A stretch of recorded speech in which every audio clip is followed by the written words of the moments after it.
Hey everybody, welcome to Nintendo Pow Block Direct Recap. The Nintendo Direct for September 13th just happened mere hours ago. Ed and I are here to break it down for you. And boy, Ed, hello everybody. Was this a Direct? Now, before we get into the Direct, I want to say, you predicted that this would be E3 Part 2, right? Yes. E3 Part 2.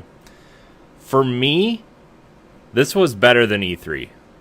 Like, based on the announcements, based on the types of games I like to play, and based on quite a few surprises that I never thought would appear on a Nintendo system.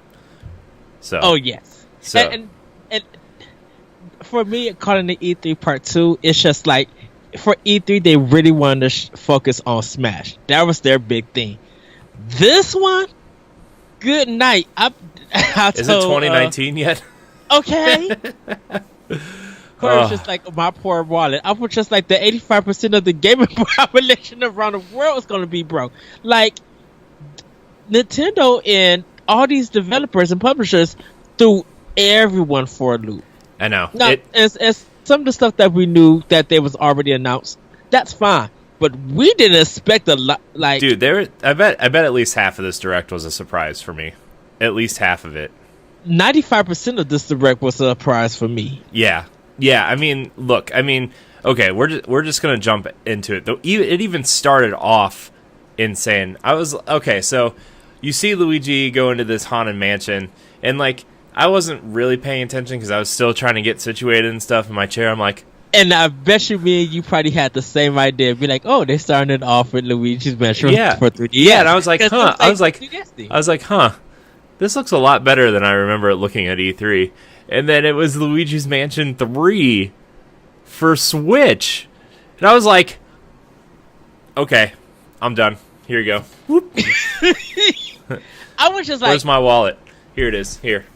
Just take it all, right? I was just like, wait, what? Yeah. Yeah, and now, like, for me, personally, not having the original Luigi's Mansion on Switch is now less of a blow because we're getting a sequel on the Switch. So, I'm glad that they are kind of acknowledging that Dark Moon was a sequel. I know it was called Luigi's Mansion 2 in a lot of other territories except for here for some reason. But we are getting Luigi's Mansion 3 for Switch. Did they confirm that was 2019?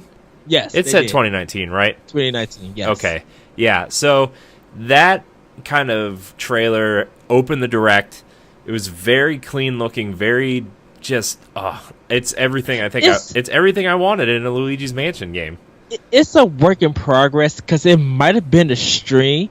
It looked a little bit like the 3DS version, a little rough around the edges at some parts. Yeah, but they showed Luigi's Mansion for 3DS seconds later, and it was definitely way cleaner than that. But I mean, look, it looked about how, and we'll get to this later in this episode, but it looked about how Yoshi, when they announced the Yoshi game, now known as Yoshi's Crafted World, it looked about how that looked at E3 when the first time they showed it off, right? It's early. It looked like a work in progress. It looked like they had gameplay elements down, but you could definitely tell, like, okay, these assets are going to be cleaned up. The lighting's not quite right. You know, some of the textures look weird, but all in all, I think it looked like Luigi's Mansion, and I hope they kind of stay true to the original while implementing a lot of the stuff that they added in the sequel, right? I hope it's not some big blown out thing. I like Luigi's Mansion because it's kind of like this small contained experience. Yes. You know? So, but I'm really excited for Luigi's Mansion 3 on Switch. It's something to look out for next year. Yeah, definitely. It's going to be great. So, kicked off the Direct, and then they kicked it over to 3DS. They showed 4 titles, I believe, for 3DS. At least that's what I have here in my notes. Yes. They started with Kirby's Extra Epic Yarn, which is a kind of... They're giving it the Poochie and Yoshi's Woolly World treatment, where they're adding a little bit of extra stuff, but it's basically the Wii game. If you don't know, Kirby's Epic Yarn was on Wii. Definitely kind of, yarny. So, very beautiful game. Glad it's getting a second life on 3DS. So, what did you think of that announcement? We know that all the Wii levels going to be included. There's going to be new abilities, new mini games, and new devilish mode. I thought it was kind of cool. I think this game is going to be really fitting on the 3DS for a lot of young gamers. Yeah, definitely a good fit for 3DS. I think. Yes. I mean, we both played Rainbow Curse on Wii U, and that was a really cool thing, which I kind of wouldn't have minded seeing that game on 3DS just because that touchscreen mechanic was so cool, and you know, Canvas Curse works so well on the DS. But to see Epic Yarn get an extra life, that I'm happy for that. I'm really looking forward to the new minigames. I'm like, I think I'm going to pick it up because the King DDD part looked like Sonic the Hedgehog in a sense. Well, you can't win them all. Yeah, but I like it that it was it looked fast because you could do. But the other one is just like looking like it was a 2D shoot 'em up. So it was just like, okay, this is a shooter with like a little bit of bit. I'm like, okay, someone's been studying Treasure, and someone's put Sin and Punishment on a 2D. Can't get through a PAL block without a Treasure reference from Ed. I was just looking at it, and I was just like, I'm here for this. That part sold me on the game. I'm like, I'm here for all of this. So yeah, I'm loving this. It's in my. I think I'm putting in my games to be like, yeah, it's a must buy. But I'm going to reserve, not reserve judgment, but it's just like, if I miss it, I'm okay, but I will be buying this. It's a must have for me. Yeah, so. I'm actually I might try it out. I don't know. I've been itching for some 3DS stuff because the next game on the list is Luigi's Mansion. They showed Mario and Luigi Bowser's Inside Story first. Yes. They showed off the Bowser Jr.'s Journey, which is like a whole separate game, it looks like. It is. So, that looks cool. I want to play that. I love the Mario and Luigi games. And that one is... If it's not the best one, it's probably in the top 2 or 3 of that series, right? Because, that game did some really cool things with the DS. Yes. I think it's the best game because the translation, the localization for this is perfect. It is so funny. That whole game from beginning to end is a laugh outright. I had so much fun playing that game. Now Bowser's Jr. Journey, I'm going to be I'll play it. But I'm just like, is this a strategy game? Like, is it a beat 'em up? Like, I don't know what it is at this moment. But of course, I'm getting it definitely for Bowser's Inside Story. I'm getting it for the main game. But it's cool. I'm loving that they're starting it off January 11th. That Nintendo starting off with that for that year. Yeah, yeah, definitely. I'm really excited for that one, to be honest with you. So. That's coming up for 3DS. What they gave it a January 11th date on that, so yes, that second week of January is going to be real fun for 3DS owners. The next game they showed off was Luigi's Mansion. They announced a 2-player mode, which if you have 2 carts and 2 3DSs, you can play the full game co-op, which is really cool. Yes, you can play the full game co-op. And if you don't have a cart, there is download play, where you can do kind of like a boss rush mode type thing with someone through arena play. So that's really cool. I can't wait. So much Luigi's Mansion right now. It's ridiculous. I'm really excited. Luigi's Mansion. So that was announced. That's coming out in like 2 or 3 weeks at this point. What, October 12th? October 12th. The week after Mario Party, that's right. Yeah. So, and you guys will be able to use Luigi, Boo, and Total Meatball for different parts of the game. They'll do different stuff. Yep. So, that's cool that they're allowing to do that. So, yeah. Yeah, super, super cool. And then the last 3DS game they showed off was Yokai Watch Blasters. And then there was some sort of expansion for that they said, don't forget about this, but they didn't really show anything about it. So it's the Moon Rapid Crew that's coming out September 27th. You'll be able to meet new characters, meet new bosses and enemies and stuff. So it's and I think you'll have another crew that's with you. So you'll be able to check that out. Yeah, they didn't give too much detail. They just kind of announced it, showed some stuff, and then gave us the date, and then moved on. Yeah. So that was all the 3DS stuff announced, which I'm glad they're still supporting the 3DS, but at the same time, I'm glad they kind of got it all out of the way. Yes. But the first kind of major thing they went into depth for Switch was version 4.0 for Splatoon 2, and you said you kind of got most of this. I didn't really understand what was going on, except, it's a new content update. I'm sure there's a ton of new weapons and gear and probably some maps thrown in there. So why don't you go into what they were talking about for Splatoon 2? Okay.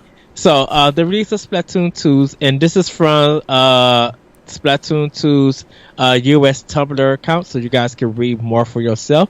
The release of Splatoon 2 version 4 was just announced. A new weapon sets, parts of the Kinsa collection are coming tonight at the time of this recording. In addition, Splatfest has been refreshed with new features, and new sub and special weapons are on the way soon. Then on next part, you can see some of their outfits and weapons. These beauties are from the Kinsa collection, a special ordered line of new weapons based on ones you might recognize. These weapons are painted with monotone designs created by the gear brand Tony Kinsa and include the collection signature red laundry clip. The first Kinsa collection will be released today, September 13th. Then they go on to, if your friend wins a 10 times battle or if someone wins a 100 times match, teams may appear on the big screen in Inkopolis Square. Also, if you're in the lobby or during matchmaking, such information will pop up on your game screen like a news flash. Team nicknames are also shown in regular mode, so you may want to try scoring a cool team name and winning these rare matches for bragging rights. The final Splatfest results are decided based on 3 factors: votes, clout from normal mode players, and clout from pro mode players. Even if your side loses the popularity contest, normal and pro mode victories can slowly but surely turn the tables. Of course, participants on the winning side will receive slightly more Super C snails as a reward for their victory. And then they said good luck. In addition to the above 10 times battles, you will be added in both divisions. There are rare matches that will occur if you are lucky, and if you win, your contribution points will be multiplied by 10. And believe it or not, there is a rumor that super rare 100 time battles also occur. Pro mode is for those who want to go solo and push themselves to the limit. In pro mode, you're judged on your Splatfest power. Raise it high enough and you can make it into the Splatfest top 100. In this mode, you increase your clout by beating the opposing team. You get more clout for beating teams with a higher Splatfest power. Moreover, when weapons, gear, or general styles of 4 players in your team meet certain conditions, a nickname and a matching bonus will be given to your team. I guess they went up from top to bottom. And the normal and pro mode are replacing previous solo and team matches. That's a lot for Splatoon players to get excited for. So, I mean, we haven't really played a lot of Splatoon, to be honest with you. I mean, I played some, but not enough to get excited for new gear and whatever. I have my set, and I'm I'm good. I got my paint roller, and then I leveled up fast enough to get the extreme paint roller. Sorry, go ahead. I know there's more. This is the last part. Version 4.10 will be released in early October, including a new stage in the second Kinsa collection with new special combos. The new stage in early October will be the final one to be added, though we'll keep adding weapons until December. Also, look forward to more Splatfest until July 2019. We hope that you will continue to enjoy Splatoon 2. And then that's pretty much it. Last but not least, Nintendo account holders with a 12-month Nintendo Switch Online membership, individual family, will receive a download code for exclusive in-game gear for the Splatoon 2 game. Fun fact, the in-game jersey is based on the uniform worn by Team Japan, who won the Splatoon 2 World Championships. Our colleague informed us that the jersey has online written on the front in Japanese text because they originally won an online tournament. And that's it. Yeah. Splatoon 2, still big. Who would have thought? I still need to buy that game if I can find the starter collection. I think the starter kits are back in stock on Amazon. Yes. For those of you that don't know, the starter pack is like the game. It comes in this big cardboard box, and it's the game, a mini strategy guide, stickers and fun things, and some other stuff. So it's for that. Zelda, Mario Kart, and I think Mario Odyssey is getting one too. So I think so. Yeah. So next in the Direct, Mega Man 11, they showed off, and the demo is out now. The game is out on October 2nd. We've kind of talked about the Mega Man demo on Pow Block already. So I think Mega Man 11 looks clean. It's fun. It's crisp. I like how it feels. Definitely harder than I expected it to be, but Mega Man 11 is really cool. So, you have anything to add about Mega Man? Nope. We could go on to the next one. All right. There's a new Mario Tennis Aces update, and it's going to add Koopa Paratroopa, Petey Piranha, Birdo, and Shy Guy as playable characters.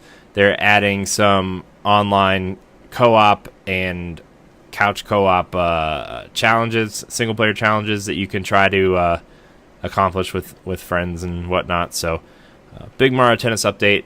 I think that game needs an update. Yeah. I mean, that game kind of just came and went, and nobody really talked about it, and I kind of expected it to be bigger than it was. Yeah. So, that one, the update is September 19th. When I seen it, I'm just like, oh, that's cool. They're updating this, and I guess because the online will be out, they'll be adding that co-op challenge to it. So, out the gate, there's going to be a lot. It looks like there's going to be a lot of online stuff like out the gate when the service launches. Yeah, I hope one of their updates adds just like a regular basic tennis mode.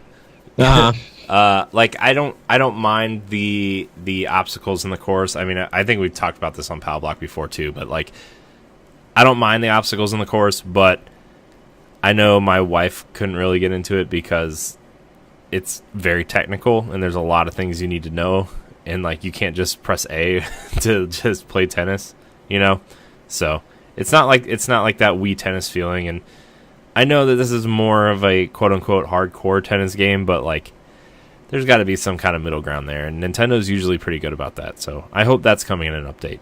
Yes. But speaking of games that are getting updates, Ed, Capcom announced what was it called? A Capcom beat 'em up pack bundle. Okay, yes. So I was like, when I saw this, I was like, this is right up Ed's alley. Oh yes. So Ed, talk about the Capcom beat 'em up bundle. Okay, so the beat 'em up bundle is going to feature 7 arcade versions of these games. Now, just to let everybody know, 2 of them are being released just in time for NG Arcade. Oh yes. I already got to pre-order this. I'm just going to end up flat out buying it. But you guys can pre-purchase this right now. The games that's going to be included are Final Fight. Now, the importance of Final Fight is that the arcade version never came to Nintendo's console. Final Fight came, but it got censored when it came to the Super Nintendo. So this will have the original Poison, and you'll be able to beat her up and kind of see some underboob that's in it, but it is going to be that game, so you will have 2 players. Also, you'll have Guy in this game. The Super Nintendo only had Cody and Hagar in it, so you'll get all 3 of them. King of Dragons is coming. Captain Commando is kind of a take of Bionic Commando, but it's a different character that you use. Captain Commando came out for the Sega Genesis, but never been on a Nintendo system. Knights of the Round Warriors of Fate. Armored Warriors is a new game. I've never played it in Battle Circuit. It's kind of like a wrestling style game, beat 'em up, but I've never played that neither. Some of these games showed up on Capcom's Arcade Classic Volume 1 and 2 on PlayStation 2. And some of them kind of, just never made it to America. So I'm excited about this. I love Capcom beat 'em up games. You could tell it's a Capcom game by their art style, and pretty much all of them use like that yellow energy bar, like Street Fighter 2. So when it goes down, it's the red background. So I don't know the price of it yet, but 7 games, beat 'em ups. Yeah, what could go wrong? This is literally up my alley. I'll play these with you, Ed. Yes. I mean, okay. So to get a little bit into whatever we're launching, we're trying to figure out some of the,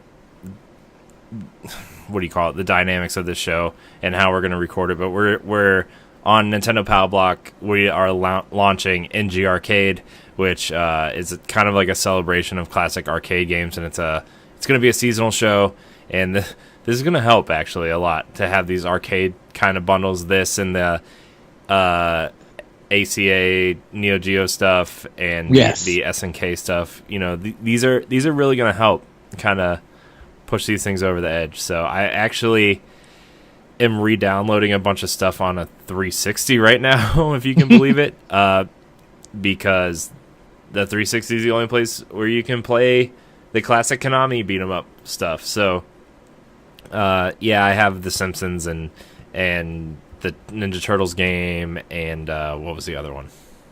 Oh, X-Men.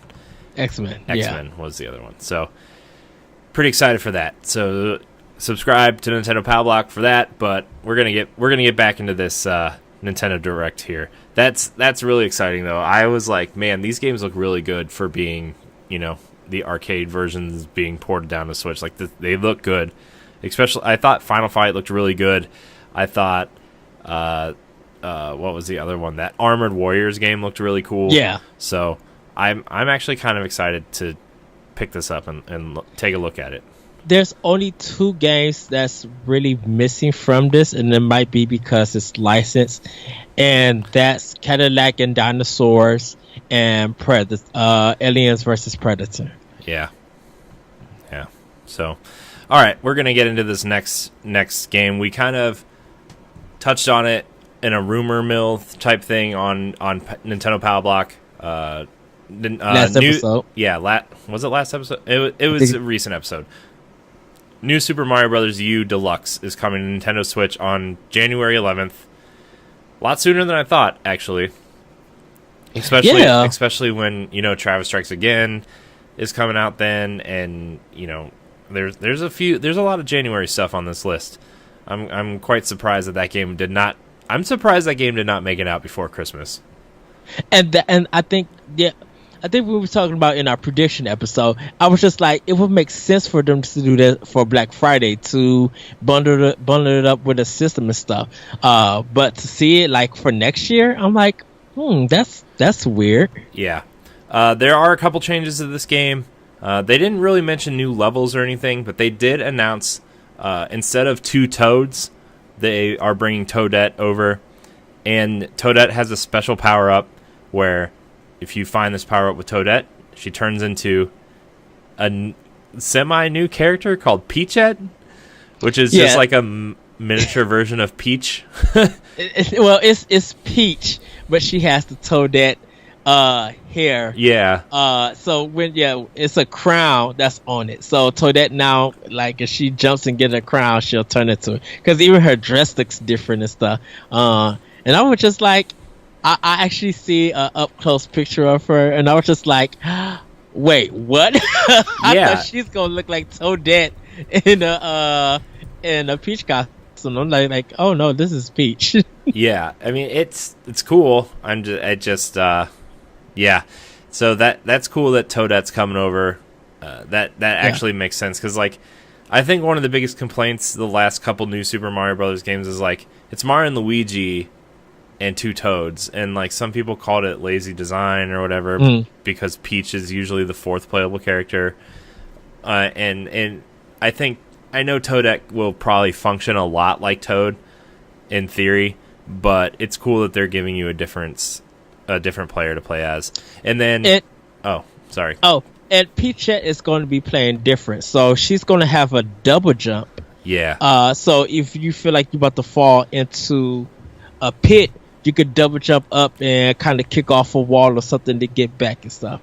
So she'll still have the floating ability. So they're really trying to make it easier. And also Nabbit is going to be in the game, and he's one of the characters that can't be hit by anything. So yeah, be ready to see some crazy speed runs. Yeah, Nabbit. If for those that don't know, Nabbit was a character in New Super Luigi U, which is also being I think the way they worded it was like New Super Luigi U is going to be a download code in the box. I don't know. It doesn't really make sense for Nintendo to do something like that. But New Super Luigi, everything. Yeah, New Super Luigi U was the expansion that came out that kind of remixed levels and gave you only 100 Nintendo time seconds to complete a level. And Nabbit was originally part of that package for a second player to play, right? So, and Nabbit, like you said earlier, Nabbit can't get injured by anything. Nabbit's more of like it's pretty much like baby mode for if you have like a young child or someone that doesn't really play games but wants to play with you type character. And to see Nabbit kind of being implemented into the main game is really cool.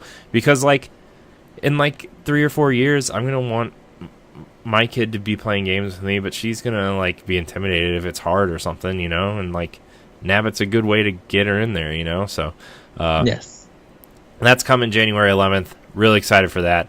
So now this now provides me hope that Super Mario 3D World is coming. I know, that's like there's 3 games left from the Wii U that need 4 I'm gonna say 4 that need to make it over in either a sequel or port. Right?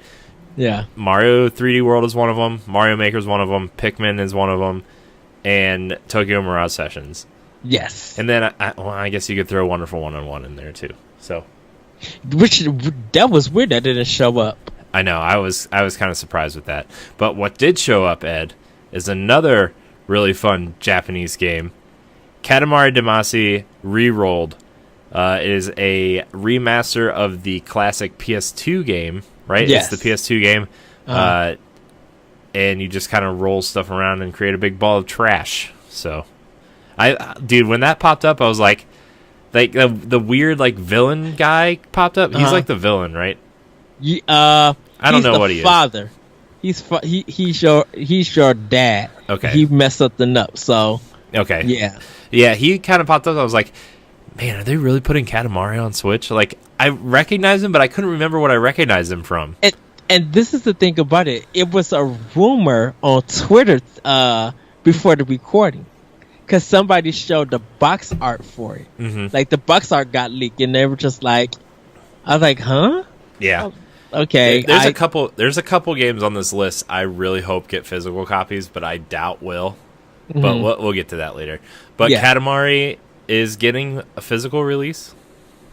Yes. That's surprising, but I'm happy, if that makes sense. Oh, can I tell you, this version blows the PS2 version out the box. It was pretty.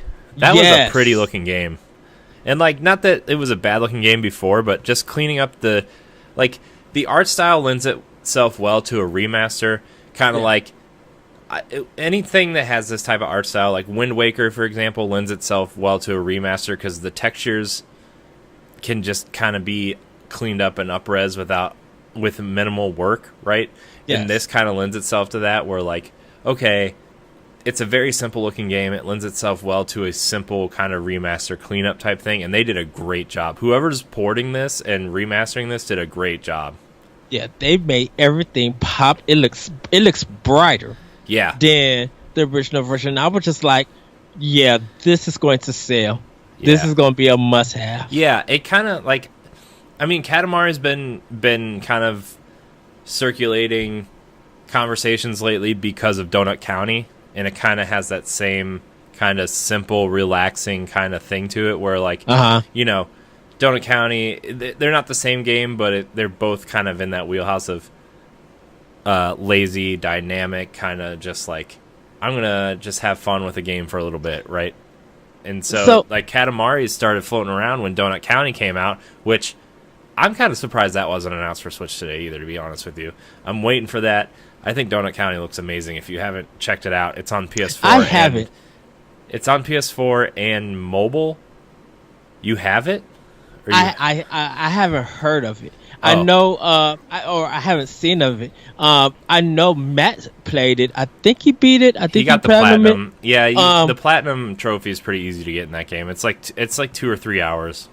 Okay. I just never heard of the game and I've never seen it. I was just like, Donut County, is that a game about donuts? I'm here for it, but there is a donut shop in the game called Donut County. Okay. Question though about Katamari though. Would this be Bandai's second game that they are planning for Switch that they didn't tell nobody? Because Go Vacation is one. We know about Dark Souls Remastered. Yeah. I think this would be number 12. Dragon Ball. Dragon Ball. Okay, Dragon Ball. Did you see that story on Dragon Ball the other day, by the way? Where they said that Dragon Ball Fighters was in development for Switch before the other versions because they knew it was going to take longer to port to the Switch. But they said that they didn't have no plans for the game. They said that to steer people away, for people to be excited.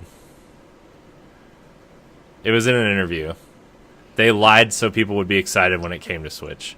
They started working on that. They started working on the Switch version before the other versions because they knew it was going to take longer to port. Mm-hmm. So that was kind of cool to hear. But not that we're here to talk about Dragon Ball's Fighters, right. But that was Go kind watch the Japan direct if you want to see more about that game. What, Dragon Ball? Mm-hmm. It was in their direct. Did you watch their direct? I did, but I didn't take no notes. Okay. They have majority of it is the same, but they kind of had like I think one extra game for a different game for 3DS, and I think 2 different games for Switch. Okay. Well, I mean, we can talk about that for Pow Block next week for next week's episode. Yes. And I want to get Jesse's thoughts on this direct too, but we're gonna move along. Where'd my list go? Here it is. Okay, so the next kind of segment was detailing Nintendo Switch Online, which I took a bunch of notes for this because this was kind of like the most interesting thing for me, at least, that we knew was going to be in this direct. Mm-hmm. Nintendo Switch Online coming out next week, by the way, September 18th. Very fast, 7-day free trial. Also, they put a big disclaimer here, and I got an email today, and they put it on all their social media and stuff. If you have a Switch account that's linked to your Nintendo account, this is the last week you can detach your account from your Nintendo account. So once it's locked in and you buy Nintendo Switch Online, you can't detach your Switch account from your Nintendo Online account because now they're doing that big kind of working with DNA, infrastructure, backend type stuff, and it's all going to be linked together. And there's a rumor that the 3DS stuff was also going to be linked to this Nintendo Online stuff, but they didn't really confirm that either. But so there's 5 pillars to this. Online play, which we knew, don't really need to talk a lot about that. They did kind of strongly suggest that all the games that require this will be getting a major update for better online play. So they showed Mario Kart and ARMS a lot, actually. Yeah, and they're going to be getting like significant online updates for like tournaments and stuff. And then they showed Splatoon, obviously going to get some updates, which Ed kind of talked about earlier. And what was the other game? Mario Tennis they showed off. There's one other game they showed off. Might have been Smash, actually. Smash. Yeah, it was Smash. So, and the second pillar, Nintendo Entertainment System, Nintendo Switch Online. The 20 classic games coming to Nintendo Switch if you subscribe to the service. The coolest thing they announced during this wireless NES controllers for Nintendo Switch that charge by plugging into your unit. Yes. They look fantastic. Yeah, Japan is getting the Famicom one, which I is saw. I think they're black and gold. I saw. I didn't get to see it. I was just like, that's sweet. I saw, and well, the controllers are region free, so if you want a Famicom controller, you can import it. So that was cool to see. That I was half expecting them to say, and for like $5 more, you can buy the adapter for your NES Classic Edition. And I was like, man, I literally thought it was the NES Classic. I kind of did too for a minute because they just showed. Oh, and okay, so let me just get in. I thought they were doing the NES Classic Edition too. Like I was like, are they like announcing that you can use your NES controllers from your Classic Edition on your Switch, and then they ended up just being the wireless ones? $54.99 for a pack of 2.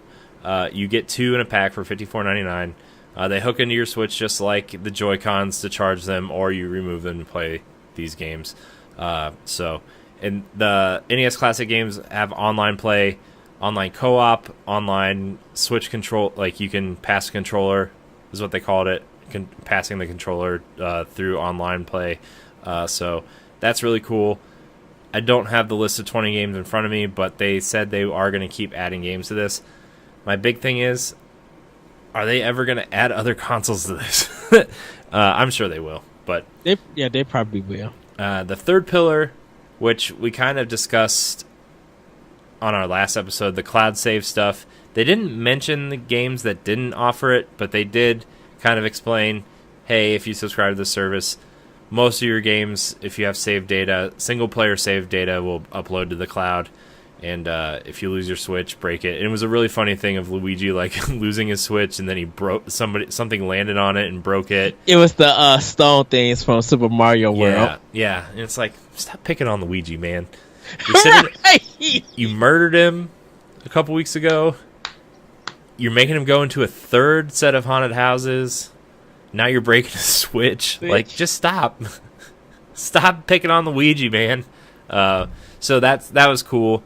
I actually am looking forward to cloud saves just because, like, I worry about my Switch being, like, not stolen, but, like, it just turning off one day and I'm going to have to get a new one. And I have a 235-hour Zelda save that I don't want to lose. So even though, like, I have been debating on erasing it and starting over several times.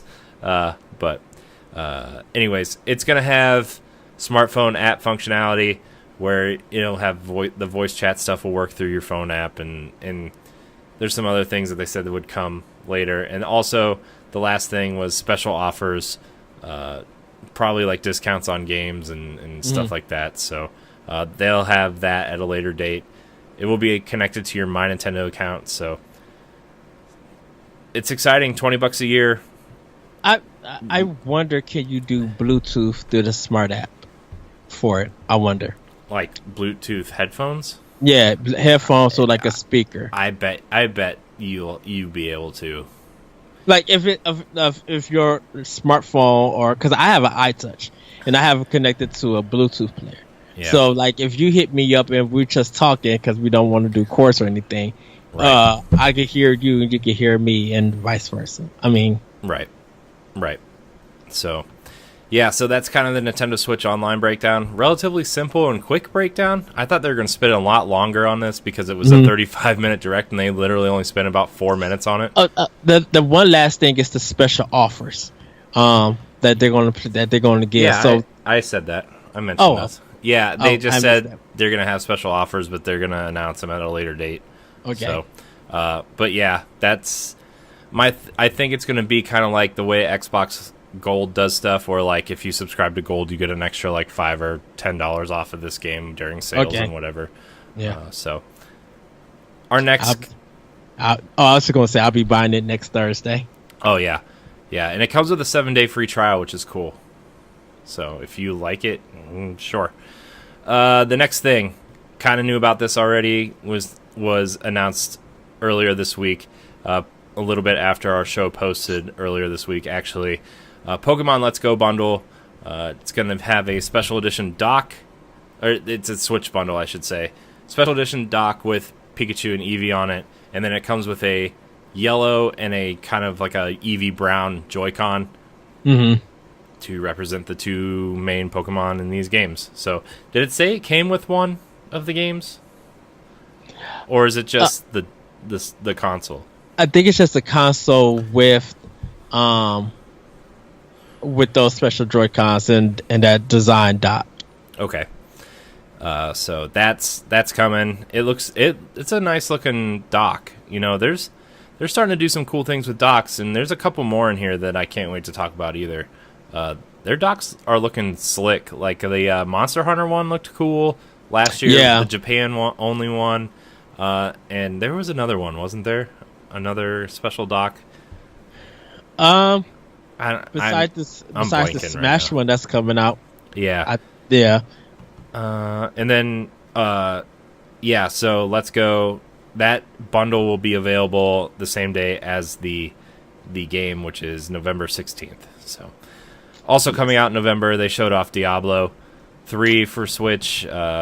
We've talked a lot about Diablo on Power Block, but they moved the release date up from 12/21 to November 2nd, a couple weeks before Pokemon. That game looks good, man. They showed off Ganondorf, the transmog set in action, and it looks really good. I'm going to pre-order it next week, the physical, and then I'm gonna go and pay it off in October, so I can be ready to pick it up. Yeah, I'm really excited for that game. I've tried to play Diablo several times, and I've just never had the time because I was always doing something else, playing a different game, whatnot. Exactly. Speaking of games, I need to update some Xbox stuff for stuff for Arsenal X this weekend. But yeah, Diablo 3 on Switch. I think I might actually dive into it, and we'll probably play together, I'm sure. So. Oh yeah, of course, yeah. The next thing on the list, they showed off some Super Mario Party. They showed off a couple new modes. There's an online party mode where you can just play mini games with your friends online. There's a new single player mode they're bringing to the game, and a mode called Toad's Rec Room, which I didn't really understand what this was. Did you catch what this really was? Toad's Rec Room? It was like like when you go through the game. I think it's almost like single player a little bit, but it's like almost a free for all. Okay. Like, yeah, because it was just like all the mini games are new, so I'm thinking it's like a free for all. Okay. Yeah, well, I tried to look and see, like I couldn't really understand what it was. It just looked like Mario Party, like mini games and stuff, but without the board game. And then they said traditional Mario Party is back, the 4-player board game mode that we kind of fell in love with when the game launched on N64. Like, yeah, that mode's coming back, and that gets me excited because my wife will play with me. and I'm actually really excited for Mario Party. The other thing that they showed off was they showed the multiple Switch thing. that's Toad. I think that's Toad's Rec Room, right? Where there's multiple Switches and there's different games you can play with multiple Switches. About that patent we talked about probably in like February or March, where one Switch can send another signal to another Switch, and they can kind of form games that way. So Toad's Rec Room looks cool. I'm really excited for Super Mario Party, to be honest with you. Yeah, and it's been a while since I've been excited for Mario Party. I'm definitely picking it up. I know Jesse's gonna be picking it up, so I'll make sure that I get on with you guys and we could just steal stars from each other and maybe get another player in and just have fun. Yeah, so that's coming up. And then next they showed off a Game Freak's new game called Town, which looked super interesting. Loving the art style. Yeah, I'm really digging this art style. I want to find out more for it because I'm kind of getting what's the PlayStation 2 Dark Cloud? Dark Cloud. I was about to say the same thing. I was getting real Dark Cloud vibes from this game, dude. I literally almost said the same thing. I'm feeling it though. Yeah. Dark Cloud was cool. Like, it was interesting. I know a lot of people think the second one was a lot better. but I really liked Dark Cloud. One of the first PS2 games I really, really got into. It was like this town building, but you had to gather supplies in the dungeon to build your town up. It was a really interesting idea, and this game really gives me that vibe. Yeah. So shout out to Game Freak, you know, supporting Switch. I think this is their is this their second game out? Because Game Freak, because they did Pokemon, right? Game Freak does all the mainline Pokemon games, but they did Timbo the Elephant on PlayStation. They did that. Game Freak did the pocket jockey thing, the solitaire horse racing game on 3DS. Yeah. Okay. And then they did something else recently too. Wasn't it like a music game they also did? No, wasn't it something Ever Oasis? Did they do Ever Oasis? No, that was a different company. Hold on, I gotta look this up because this is really bothering me. It was the guy who did, I think, Secret Labyrinth, who did Ever Oasis. Yeah. Let's see. Hold on, I'm looking this up. I typed in Game Freak games, and every single one was a. Every single game, like the first 20 things, are Pokemon games. Yes. Town. It's kind of. It looks like it's a. It doesn't look like it's a party RPG, but it looks like it's a 101 in a sense. When you look at it, you can get more details about it. But I like I said, I love the art style, getting those Dark Cloud vibes from it. Seeing that big monster number, just like, oh, this is going to be an interesting. Harmonite was the music game they did. That was it, yeah. Sorry, I didn't mean to interrupt you. I just no, that's just no. But yeah, and you know what? It's kind of simple. I like the fact that they just called it Town. Be like, hey, this is a working title. You know, we'll build on to something else with that. It might be Town or something, or build your town, or it could be something in the later future. But it for what they have now, it's really good. It is in a way weird sense that it looks like a level 5 game. Mm-hmm. Level 5, yeah, level 5. Yeah. It kind of has that. It kind of has like a. Generic's the wrong word, but it kind of gives me a Ni no Kuni vibe a little bit too. Yeah. Generic's the wrong word, but you know what I mean. Like, it has a level 5 appeal to it. Yeah. That. Man, words are not working for me right now. I just, that game looks really cool. I actually really am looking forward to that. That's coming out in 2019 as well. Correct? They said.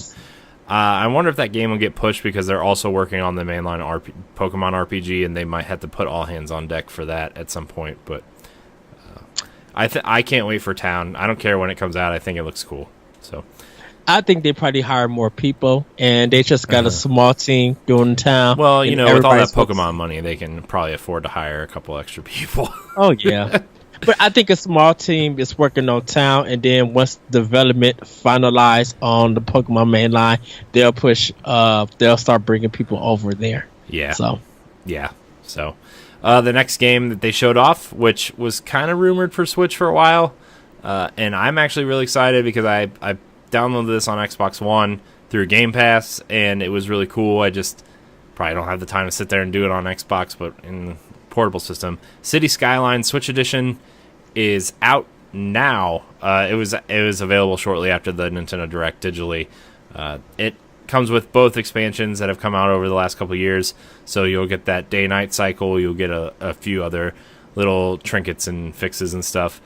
Mm-hmm. That game's cool. If you like SimCity, like if you want a really good SimCity game, or a good SimCity game, unlike the last one I guess was pretty bad, this game is definitely going to be for you. So, man, City Skylines looks really cool. I'm excited. I might pick it up at some point. I'm going to pass on it because I'm not good at games like that. Well, sucks for you. but like I said, if it was Tropicana or Tropical, I will pick up. Yeah.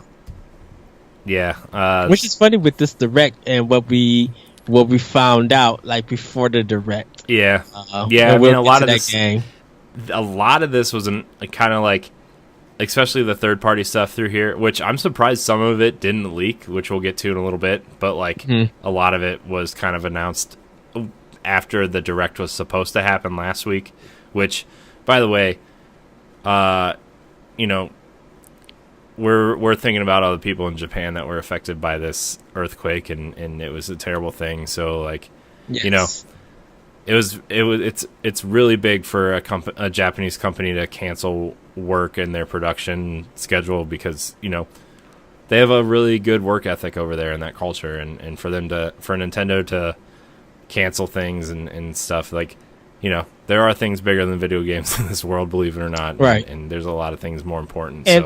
And I give it to Nintendo that this was worth the wait. This whole Direct for me personally was worth the wait. Mm-hmm. Yeah. So I mean, I just wanted to say, you know, we're thinking about the people over in Japan that were affected. We hope, you know, I know it was a big catastrophe, but we hope that people are getting on their feet. So yes. But back to the Nintendo Direct here. The next game we're both really excited for, Daemon Yes. X Machina. They really showed off the battles this time, and co-op is going to be awesome. I want to play this whole game co-op with you. Oh yes. Like I think that this game is going to be so cool co-op. The mechs and the just the in and out of mech experience looks really cool. The art style is still like, it's bold. Like it is so like it looks so much better in this trailer. Yeah, well, I mean, it's been 6 months since they showed it last, really. So I mean, it looks really. No, it's only it's 3. No, 3. No, yeah, 3 months since E3. E3 was the last time they showed this. Time moves so slow and so fast at the same But time. I guess they should. I guess they should show more of it. Yeah. But I was just like, I love the part where you could customize your character, and then you just see his eyes and the lines and stuff, and it was just like, oh, this is going to be something to really look like. Like, I think it may be my 2019 not game of the year yet. It's going to definitely probably be a nomination, but it might take art style of the year for 2019. Yeah, because this game's goodness, if it could keep up 30 frames per second. Yeah, I'm pretty sure it's 30. Yeah, if it could keep up with the fast-paced action, we all online communicating and working and taking these robots down. I cannot wait. I really cannot wait. Yeah, definitely looks awesome. Oh, and also the cover they used before they announced it, like it was the one that's in the square. Please let that be the box art, and I need a T-shirt of that. Dude, that game's art. I mean, just everything about it is just, man. Oh, and also Nintendo, I need that Splatoon trailer track. Yeah, man, going back to Splatoon for a second, that the new like monochromatic stuff they showed off was really like slick looking. Yeah, I meant to say that earlier, but I was, I'm not gonna lie, guys. I'm sitting here on my other computer trying to edit shows that need to go up tomorrow, and it's just not working for me right now. Yeah, that Splatoon stuff looked really slick. It actually makes me want to get back into that game and buy the Octo expansion, because I think like part of the update stuff you need the Octo expansion for. I don't know, but anyways, we're gonna move on. We're not going backwards. We got to move forward.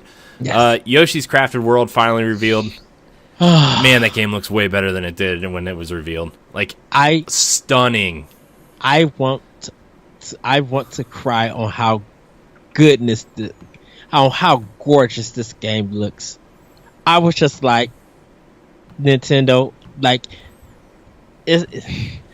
I don't know how many times I gotta say it, and I don't care what anyone thinks. I think no one cannot touch Nintendo when it comes to doing different art styles. Yeah, just no one can touch them. I like the fact that they showed off how it could, like, you can change perspective, which is big. You can run through the level backwards to gain a new perspective. You can alter the crafts in the world. You can alter a lot of the assets in the world just by throwing eggs at it or whatever. Like, that's super cool. Like, it's got such a cool Dude, It's you like could put it's a like Yoshi could ride a Yoshi in this game. you know what it kind of reminds me of, but done way better. Honestly, is like remember how cool Little Big Planet looked when it came out? Like Yes. that aesthetic, how cool Yes. it looked. Like the game didn't play well, but it looked amazing.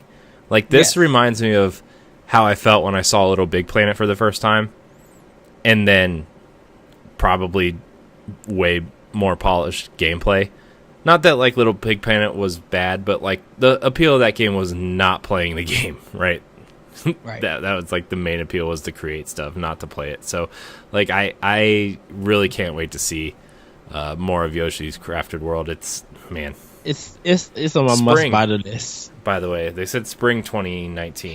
And what we said, what, March? Yeah, we said Will be like a we said in piece? that like the Kirby range when Kirby Range. came out, which was I think March this year. So, yeah, I could see March or April. January's already getting pretty stuffed full, so not gonna be then. So I'd say March or April. for Which that. I have to say, for this list, Nintendo did the best thing to stay out of February. Oh, yeah. February is going to be a mess. Yeah, February. Yeah, let's not talk about February right now. For other systems, man, like something else just got announced for like the week before all that mess. What was it? Something's coming out on the 15th of February now. I don't know. I forget what it was. It was on Unlock. I was listening to Unlock today, and they were talking about it. But the next game on our list here, the tabletop gaming by Asmodee. They're Asmodee, yeah. they're making Asmodee Digital. Carcassonne, a Lord of the Rings trading card game, a Pandemic, Catan, Munchkin, and more board games for Switch. They're not board games. They're more like tabletop style games. Like Settlers of Catan is a really popular one. I actually really like that game a lot. I got all the achievement points on Xbox Live for that. That game's really fun. It's like a resource management game that you play with people, and you're supposed to be able to build roads and stuff, and kind of you earn points by building stuff with your resources and trying to take out the other teams with resources and stuff. It's really cool. So Oh, sorry. Go ahead. are we all right? You good? Yeah. Okay. So that's cool. Carcassonne is just whatever. Lord of the Rings trading card game. I'm sure somebody's going to be excited for that. So this is a good. I think the Switch is a good option for this because, like, I know Monopoly is really cool on Switch, and Uno I think Uno's on Switch, right? Something else is on Switch. I think so. Munchkin is the one. Is probably out of all 5 of these games that they announced. Munchkin is the first one that I'm looking forward to. Carcassonne is fine. I played that with Larry. We played it at his house. And it was good. But Munchkin is what I'm looking forward to out of all of these. So yeah, look forward to that, you tabletop gamers. That's cool. Let's see what else is on this list. Civilization 6. I'm surprised they didn't kind of put that with City Skylines. They're not the same game, but they're same type of sim type game. And that was the surprise one that, City Skylines and Civilization 6 was in this announcement. I was just like, you got 2 kind of sim games? Dude, that trailer for Civilization was cool. Yeah, it was. Yeah, it was like it had a sweet soundtrack to it. Like I really enjoyed that trailer. It was a cool trailer.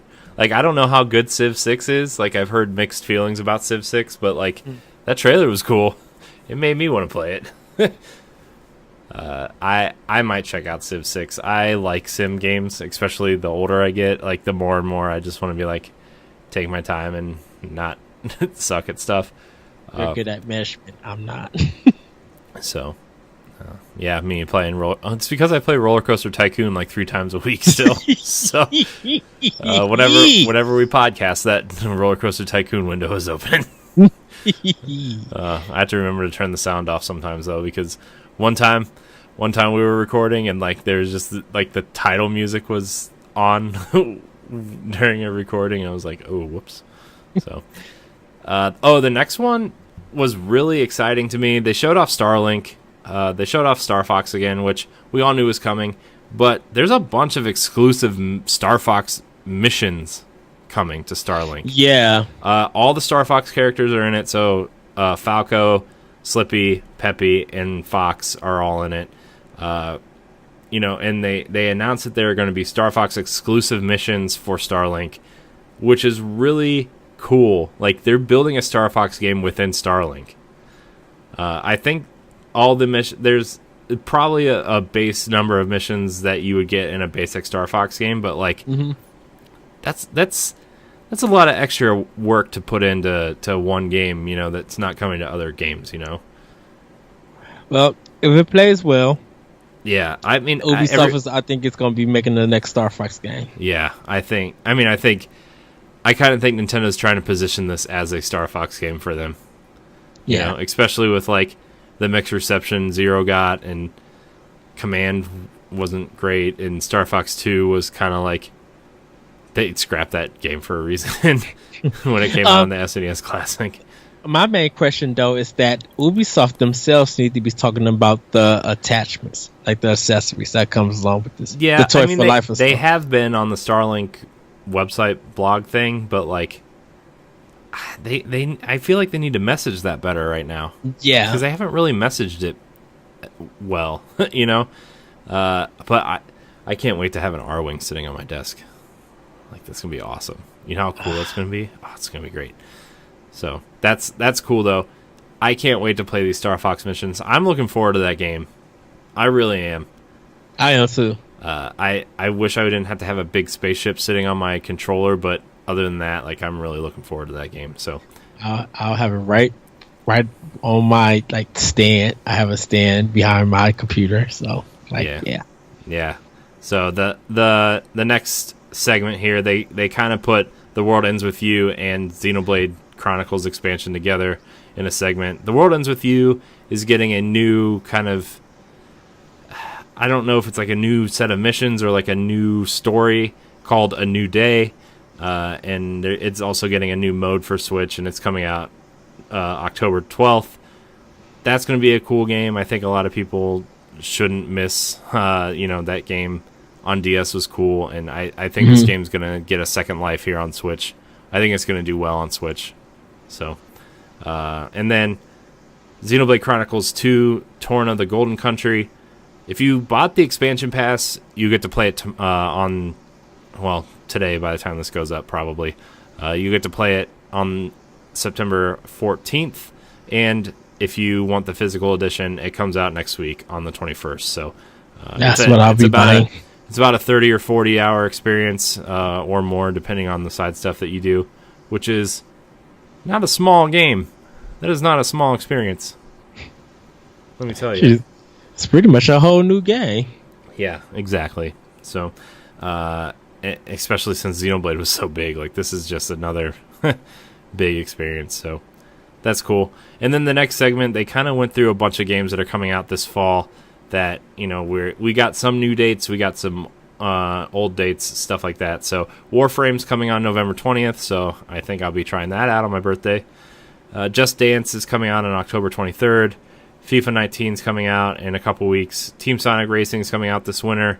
NBA 2K19 is out this week. NBA 2K Playgrounds 2 is out this fall. For those who don't know, NBA Playgrounds was a NBA Jam-esque game that came out last year, and 2K thought it'd be a good idea to purchase and publish the second one. So that kind of gives me hope to say that they'll put a little bit of polish on that game. As we all know, as a reward for purchasing that game on Switch, we got the other greatest game of all time, Shaq Fu, for free. So, Shaq Fu represent what? I kind of want to buy the physical edition so I can play that Barack Obama expansion pack. Because, you can only get it with the physical edition. I'm like, I'm not spending $40 on Shaq Fu when I already got it for free. I'm not doing it. But I want to play the Barack stuff. So,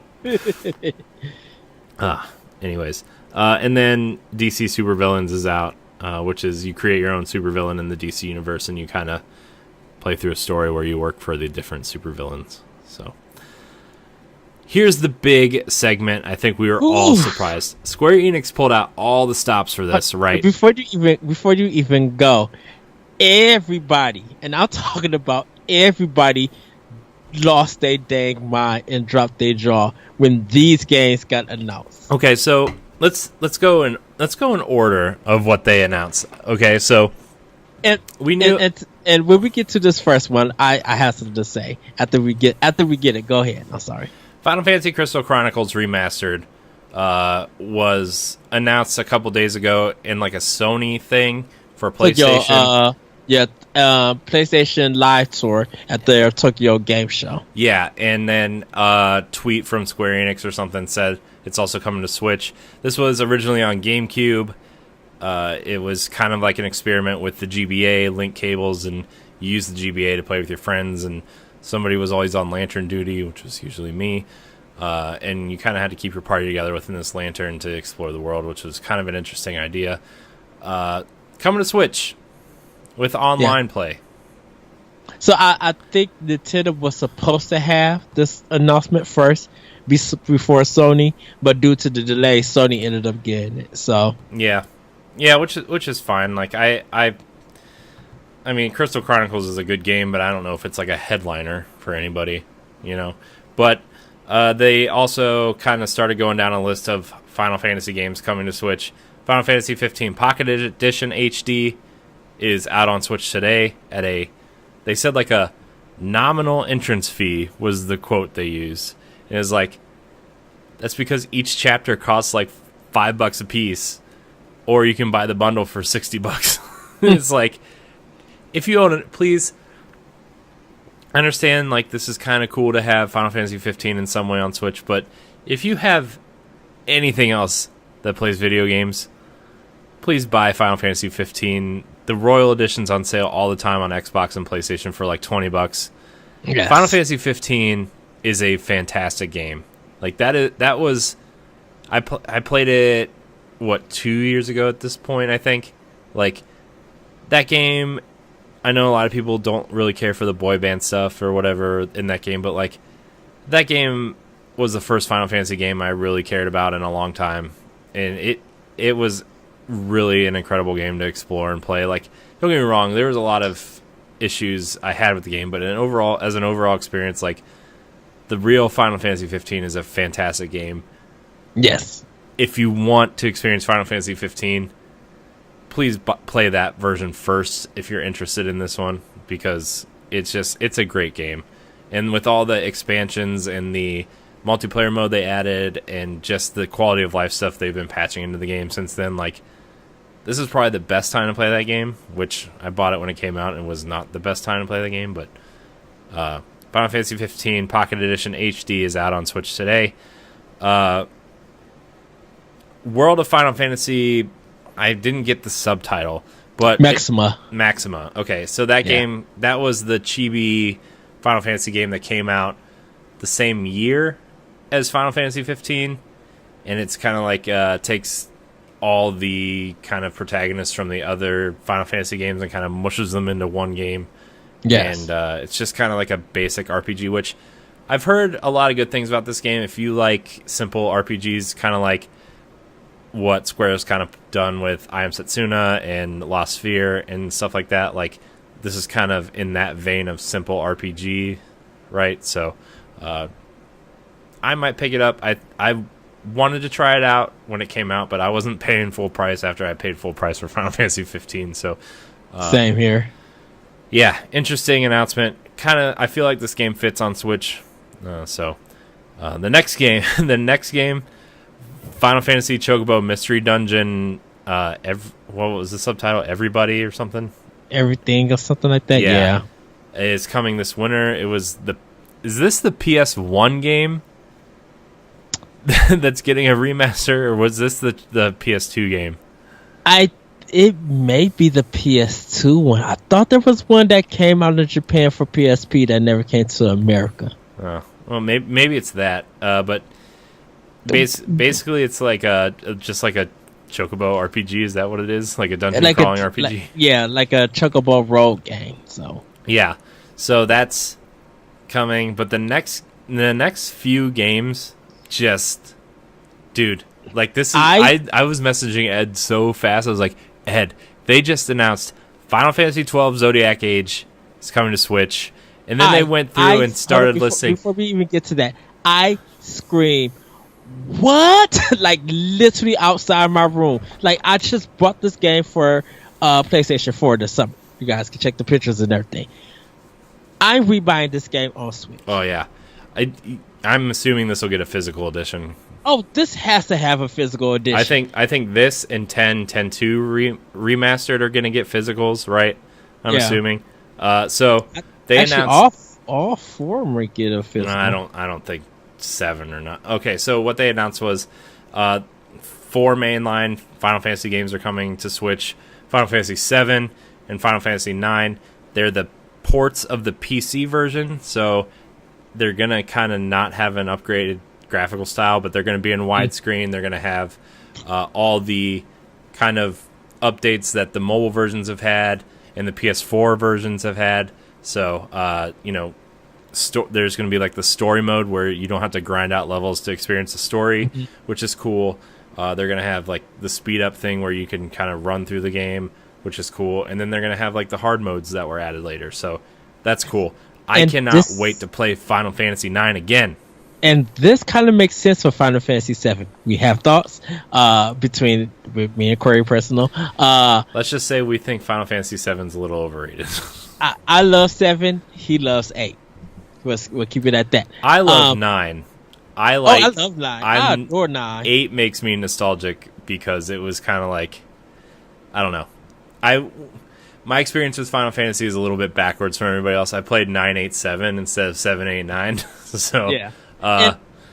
Well, I mean, because of Cloud being in Smash on Wii U, that was a big thing for not only Final Fantasy players but for the Smash community. Now to actually physically get back a Final Fantasy game, because original Final Fantasy game, well, not won't say that.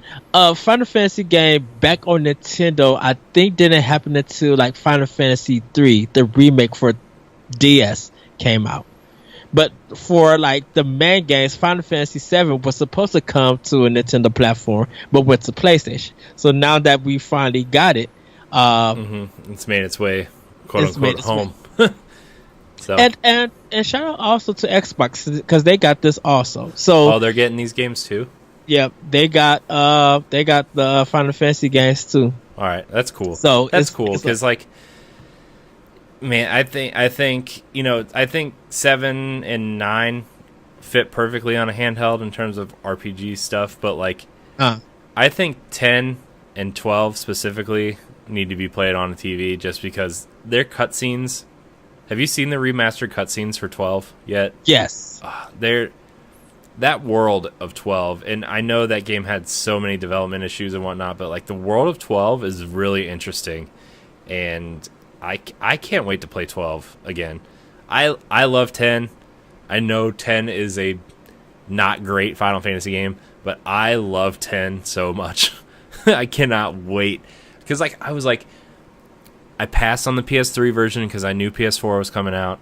I passed on the PS4 version because I was not paying $60 for that again.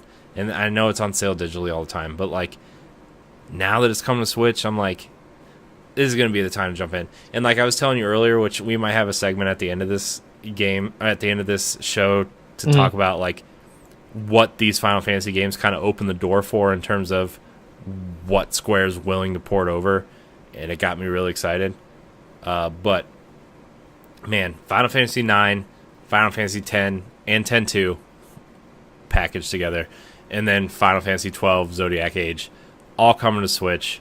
Final Fantasy 7 also, but I will say this though. Hopefully, Final Fantasy 12 for Switch does come out at $50 because it came out for $50 on PS4 when they first released it. So hopefully, it does the same, unless they're adding something that I don't know.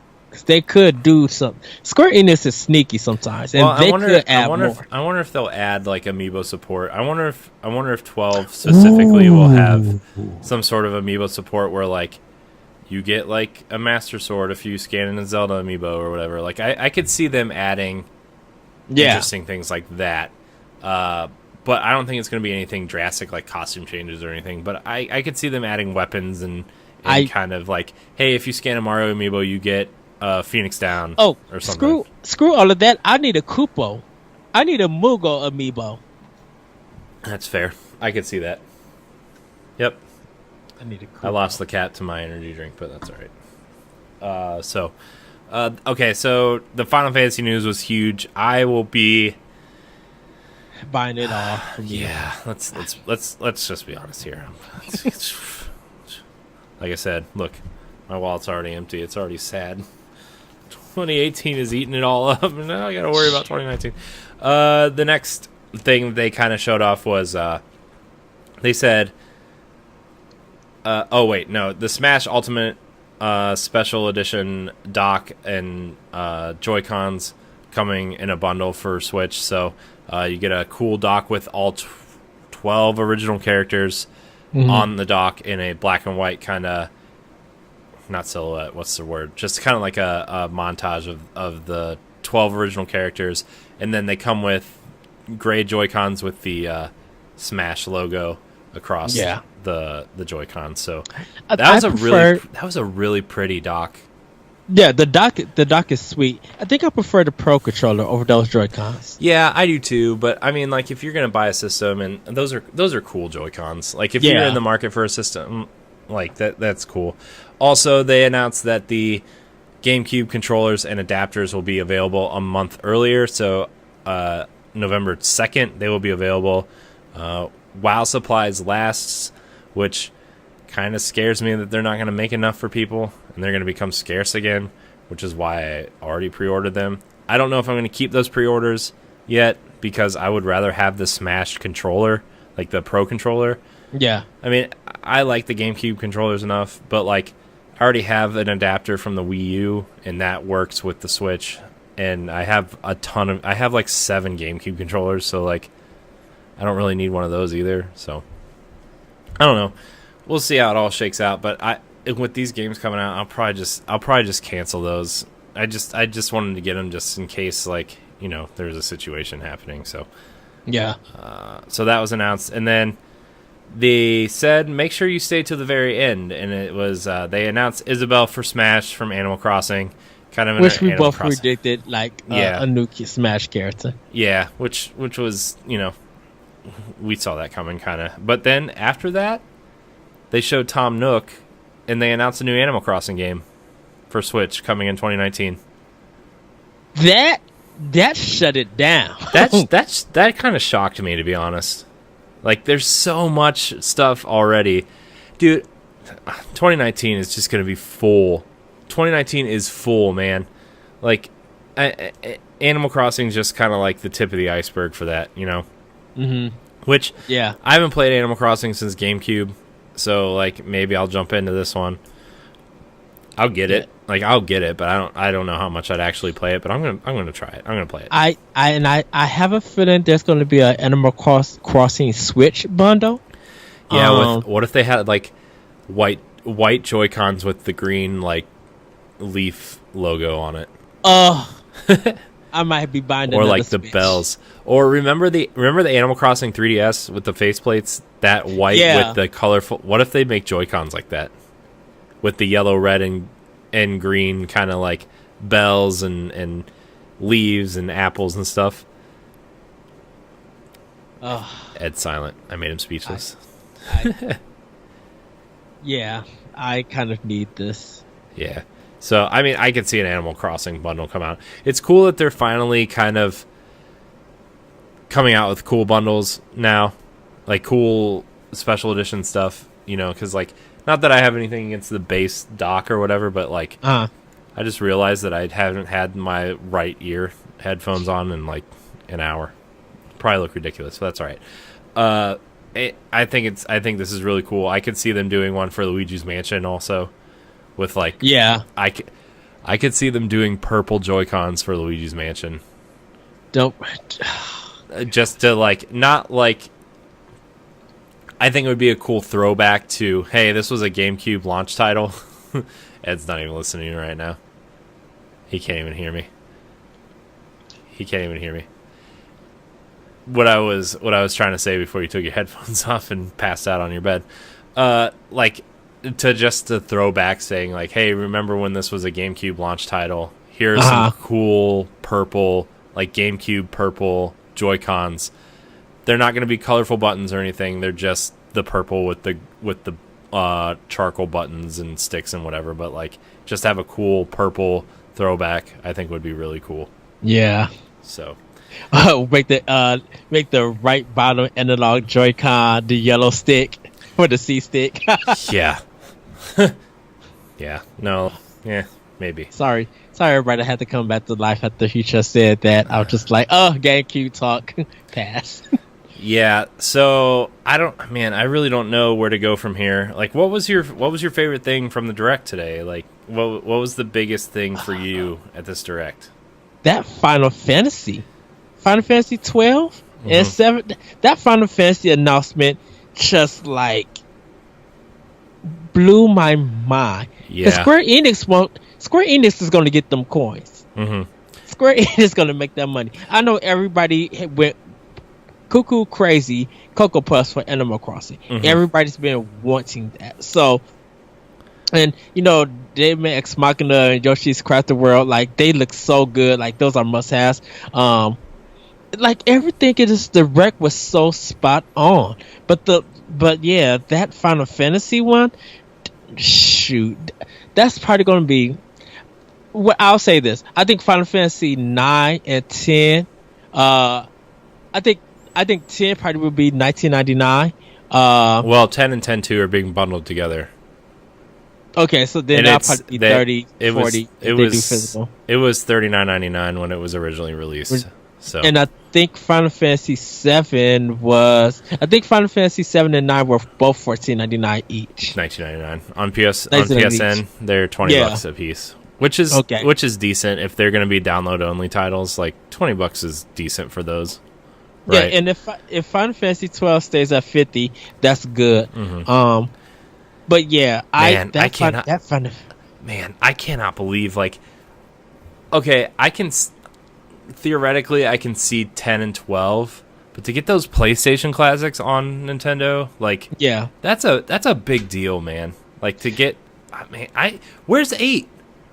Like, where's 8? Why no love for 8? Is it because you have to fight a T-Rex in the school in the first disc? You know what? I could tell you why 8 hasn't came out. I think because everything else has already been remastered and updated with some things, and 8 has never been touched. Yeah, I think Square said they're working on it, but they want to make some quality of life improvements to it first because, like, the junction system is not great. Like, as much as I love that game, like, the junction system is not the materia system or just like the simple mechanics of 9. Right. The thing that they should have did, and I think this party would have like shocked people. I think Final Fantasy 13 as a collection should have came out. Should have been announced for Switch. I think that's coming eventually. I maybe not the Switch right away, but I think it might be like multi-platinum platform. I think an Xbox One, PS4 remaster of the trilogy is coming at some point. There's been rumblings of that for a while, and like if they're gonna remaster something like The Last Remnant, you're telling me they're not gonna remaster Final Fantasy 13. I liked 13. I'm sorry, I really liked 13. 13 is good. 13 has its problems. Linear wise, the way that I liked that because it reminded me of 10. Like 10 was really linear until the very end. It was, but you had your whole party with you in 10, and this one it kind of felt like for 65% of the game, it's like a 2-party system. Yeah, that's what it kind of felt. That's true. And it was just like it was kind of weird that way. I would say this.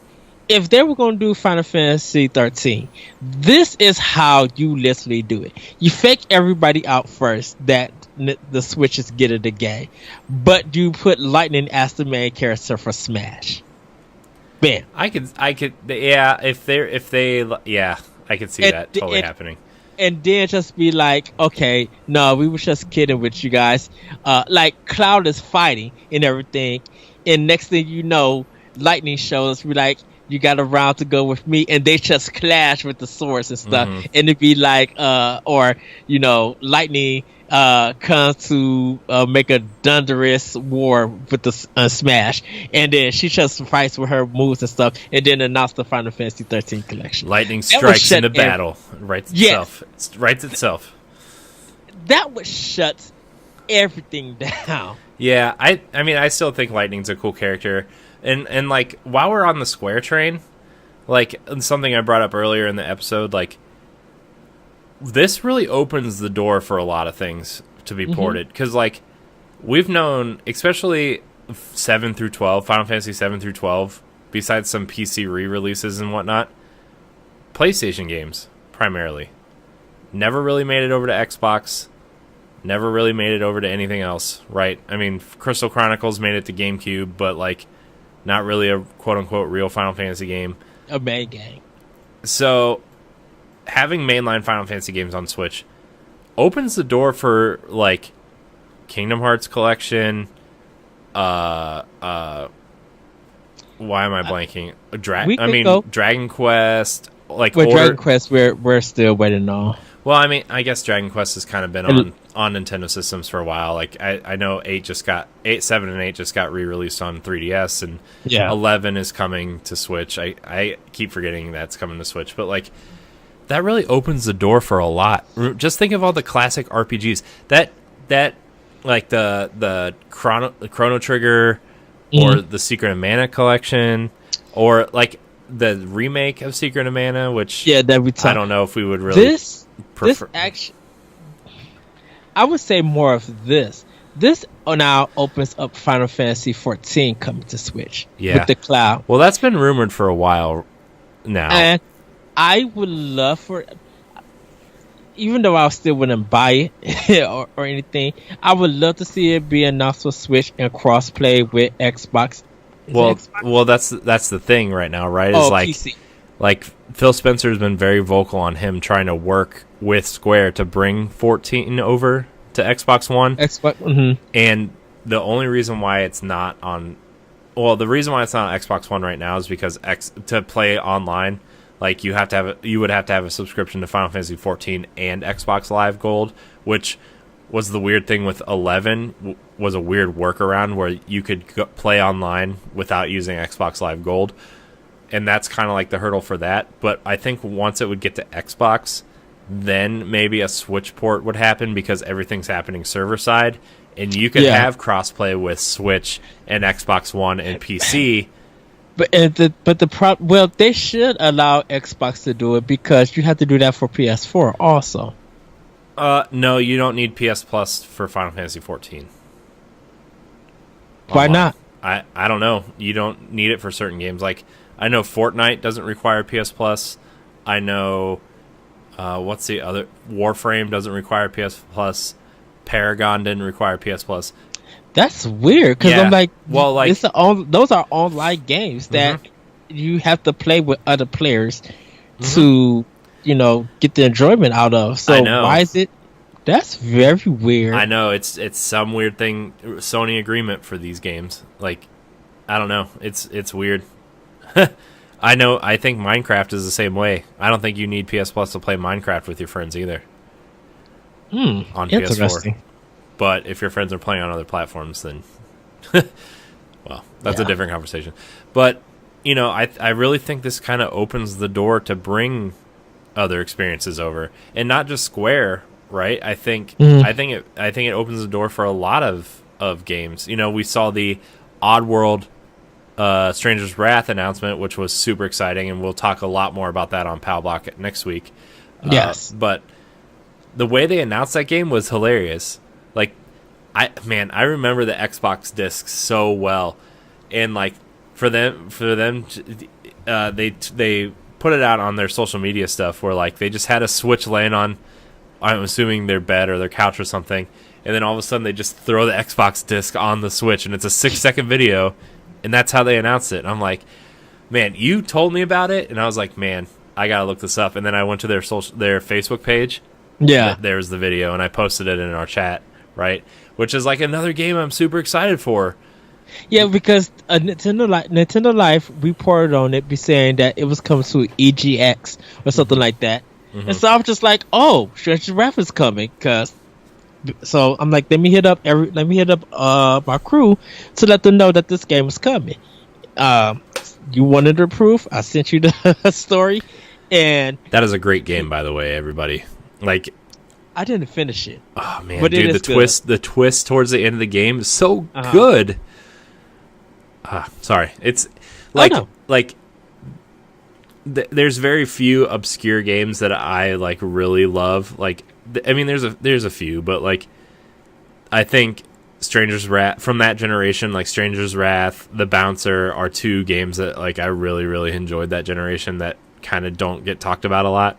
Yeah, But Stranger's Wrath, man, that is a cool game. You can switch between first and third person, right? You shoot quote unquote live ammo, which are just like little creatures that you use on your crossbow that do different things. Like you can shoot a mini beehive to distract your enemies while you shoot spiders to trap them with web and stuff. Like, it's a cool game. And I know like there was an HD re-release on PS3, I want to say, and there's a Vita version also. But man, Oddworld Stranger's Wrath is a great game. I think Everybody I still got please my buy physical. that game. Everybody please buy that game, because Lauren Lanning in a couple interviews said that nobody would buy Oddworld on Nintendo consoles. But so please buy that game and prove them wrong. I mean, I think we need people like Lauren Lanning in this industry to kind of like speak their mind and say whatever they want. But like sometimes there's people that kind of go over the top with comments. But you know, whatever. I don't know the guy. I don't really. Whatever. I just enjoy that game a lot. So. Yeah, But yeah. yeah. What else is super interesting that we should talk about before we wrap up this going on 90-minute episode here? I know. Well, Assassin's Creed Odyssey is going to be streaming in Japan, doing the cloud thing. So Yeah. Let's talk about the stuff that was kind of like not rumored, but kind of some people were kind of translating stuff from the Japanese Direct, where like some people were reporting Persona 3, 4, and 5 somehow, and like we were kind of talking about it on our Facebook. We're not for sure. there was trademarks for Golden Sun and for Rhythm Heaven, so everybody thought that Nintendo was going to be bringing Golden Sun to the Switch. Some people were hoping for that, but I'm just like, no. Normally when a company like renews a trademark, they're just making sure that they are able to keep it so no one else gets it. It doesn't guarantee that a new game is going to come out, because what is it's something Cypher for PlayStation. It was like that. It was like kind of stealth game for PlayStation that Siphon Sony did. Filter? Siphon Filter, yeah. They did the trademark for that again, and they never made another game for it. So I think they were just trying to keep it. If they decide to do Golden Sun, I don't think they're going to do a Switch version. I think that's going to be something for 3DS or for their next handheld. I'm really interested to see how they bring Golden Sun back. By the way, the first exclusive stuff for Nintendo Switch Online's special offers has been announced. Might as well get that out of the way while we're here. The special offer for those with 12-month individual or family memberships are getting exclusive Splatoon 2 in-game gear. I mentioned that. No, this is different from what you already talked about. I did mention that. Yep, they was going to get because it was from the team that won the tournament. Oh, the Squid Kids, like the jerseys and the Squid. Okay, never mind. Yeah. Maybe you did say this. That was my bad then. Sorry, I'm just on here and I'm looking at these NES controllers, wondering why I can't pre-order them yet. So yeah, I think that this Direct was probably the most excited I've been after a Direct since the January mini Direct. I mean, like the E3 one was great and everything. They spent a long time on Smash, which Smash to me, Smash is Smash and will always be Smash, and just let me play it already, you know. Mm-hmm. And the extra characters were cool, but this had a lot of things in it that I was really excited for. So, well, this is quite interesting. what? Bethesda is also making a proper third Wolfenstein. Yeah, I know. I saw that earlier too. I thought I didn't see that. I'm like, oh, yeah, okay. I wonder if they'll ever bring that first game to Switch. They need to. I know they said that they have no plans to yet, but like, I still think it might come at some point. But It's coming. That's a conversation for a different day. You know what they didn't show today? They didn't show Dark Souls today, or announce the online server test. Oh, that is. I wonder if Bandai Namco going to have their own direct for it. That's interesting. Man, sorry, that was just something I just noticed. I just kind of realized. That didn't even come to my mind. Yeah, I'm kind of like trying to put together the fall and next year in my brain and on my document here, and it's like they didn't show that. They didn't show Valkyria Chronicles 4. They didn't show Valkyria Chronicles 1 remastered. They didn't show. There's something else they didn't show either. Right, because isn't VC4, isn't that coming up? It's coming soon? out. It's coming out like in 2 weeks, the 2 weeks. 25th. Yeah, because the reviews and stuff are out, and Yeah, it's coming out on the 25th, and then the Valkyria Chronicles Remastered is coming out on the 19th of October. Oh, also, which is weird. This direct said it was 35 minutes. If you go on YouTube and look at it, the whole thing is like 38 minutes. I'm like, okay, Nintendo. Yeah. So a lot of information poured out this week. I think our topic for next week's Nintendo Power Block, which, if you made it this far, probably should have plugged it at the top of the show, but like, subscribe, and share to Nintendo Power Block's YouTube page, and download our podcast, Nintendo Power Block. Check out all of our content on our YouTube page, but I think I want to make the conversation on next week's episode about this fall and kind of lay out what next year kind of looks like. Yeah, because I assume, because I know we think got that could do question a whole nother we could do a whole nother 90-minute episode on just that. So and I know we got that question from Question Block about like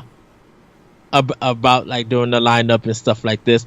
I think we're getting a better idea of what's coming for 2019. So we probably could go up to, I want to say, maybe from January to April for right now. I'm direct that was announced. Yeah, I'm gonna make a list of all the 2019 games that we know about, I should say. Because like the Nindie Direct and UK and the Nindie Highlights, they got stuff announced for next year. Mm-hmm. Yeah. So. Yeah. Which was nice that they didn't add they really didn't bring no indies to. Well, yeah, they didn't really bring indies. They didn't show Shovel Knight either. Yeah. Or like any of the. I mean, like, I know the Nindies thing was a couple weeks ago, but like, I kind of put Shovel Knight on a different level than a lot of Nindies, just because it's like, not because it's like my favorite Nindie or whatever, but like, Nintendo kind of treats Shovel Knight differently, and I feel like a lot of people treat Shovel Knight differently than a lot of other indies out there, and like, all that stuff kind of comes to Nintendo consoles first, and it just kind of surprises me that they didn't like show the physical edition or show off Showdown or King of Cards or anything like that. Just, we're gonna have another direct at the end of the year, probably lining up the first couple months of next year. We know King of Cards coming out in April. I'm expecting that in November. Should we prepare for a direct for November or December, do you think?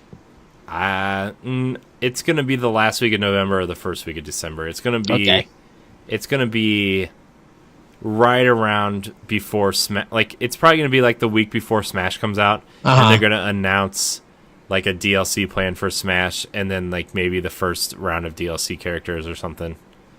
And then they'll kind of focus 2019-ish. So that's my prediction, but we'll see.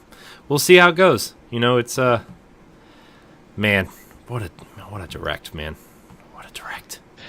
I might just be watching, but then there's the Game Informer show. I want to watch that first, and then cut it off. They didn't cover it on the Game Informer show because they did Shadow of the Tomb Raider, so I wanted to watch that one before they get. Yeah, they recorded everything Wednesday before they got into their Spider-Man talk, and I want to cut it off at the Spider-Man talk.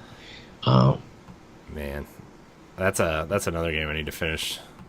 I've got it's crazy because like man, we should really cut this episode. It's all right, whatever. You're here. If you made it this far, you're listening. All the big games for the other platforms, 3 of the 4 games are already out for me that I wanted to play this fall. Spider-Man, Shadow of the Tomb Raider comes out tomorrow, which it's out by the time you guys hear this.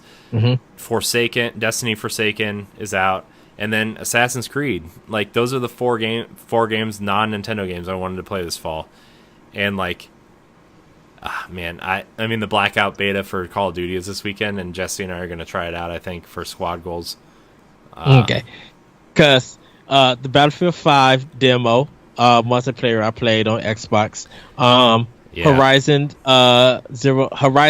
Forza Horizon 4 demo is out, and I think that comes out on the 2nd also. That's going to be big. That's $120 already there for me. And then Mega Man comes out that day too.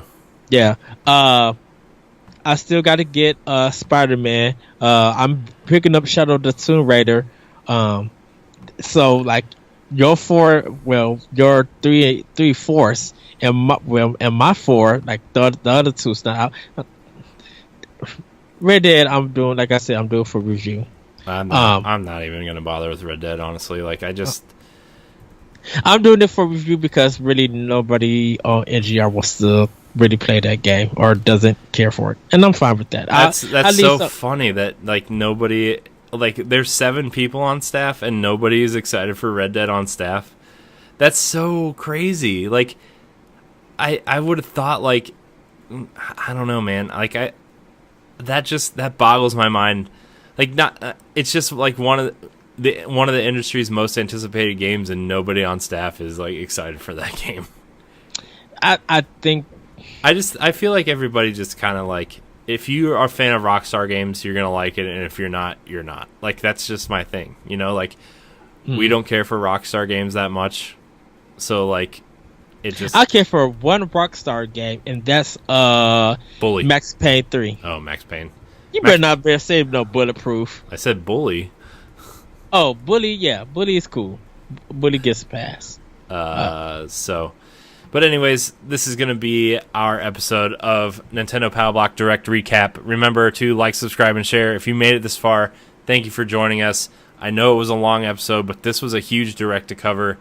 And as you know, if you've been listening to us for a while, we love to talk about Nintendo, even if it's almost 2 hours long.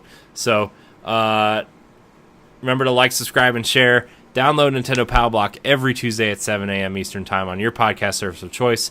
Subscribe to Nintendo Power Block on YouTube. We're trying to get our URL. We are officially doing a full brand relaunch of everything on October 1st, but you know, having that URL before then would really help. So if you're finding this video, thank you guys for watching. We will be back on Tuesday. Look out for quick looks of Mega Man 11 and Valkyria Chronicles 4 coming soon, and various other Nindies. I downloaded Mini Metro the other day, and I really want to try that out. So look out for our quick looks, and we'll see you next time. Thank you guys so much for watching. Yes, bye everybody. Woohoo!